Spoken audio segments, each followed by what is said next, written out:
আজ মাত্র কয়েকটি উপকরণ দিয়ে বানিয়ে নেব বাচ্চাদের একটি মজাদার টিফিন। শেষ পর্যন্ত দেখুন।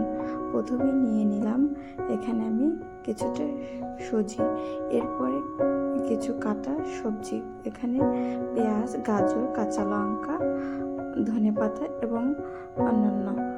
তোমরা দেখতেই পাচ্ছ আমি আগেই কড়াইটা চুলার উপর দিয়ে রেখেছি এবং কিছুটা সুজি ভিজিয়ে রেখেছিলাম এবং সুজিটা দেখো কতটা মোলায়েম হয়ে গেছে। আমরা এখন এটাকে সুন্দর করে তাওয়ার উপর বসানোর জন্য তেল দিয়ে দিলাম। তেলটাকে আমি আগে দিয়ে দিয়েছি। এবার আমি কিছুটা গুঁড়া মশলা নিয়েছি, সেই মশলাটা ভালো করে মিশিয়ে নেব যাতে আমি সহজেই দিতে পারি।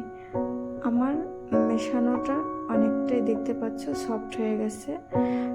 যতটা সময় সফট না হবে ততটা সময় ভালো করে মিশিয়ে নেবে। এবার আমি সব কিছু একসাথে ভালো করে মিশিয়ে নিয়েছি, দেখতে পাচ্ছ। এবার দিতে আমার অনেকটাই সুবিধা হবে, আর দেওয়ার সময় এলোমেলোও হবে না, এভাবেই গুছিয়ে দিতে হবে।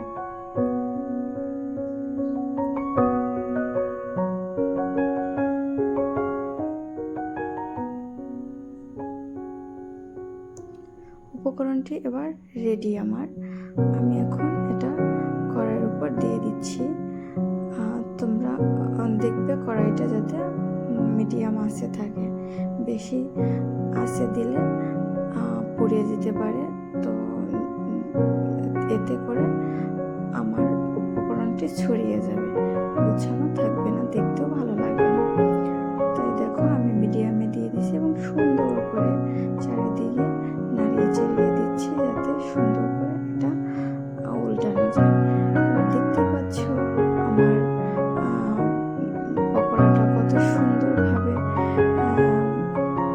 উল্টানো যাচ্ছে এবং নাড়াচাড়া করলেও এটা ভেঙে যাবে না। দেখো রেডি হয়ে গেছে খুব সহজ।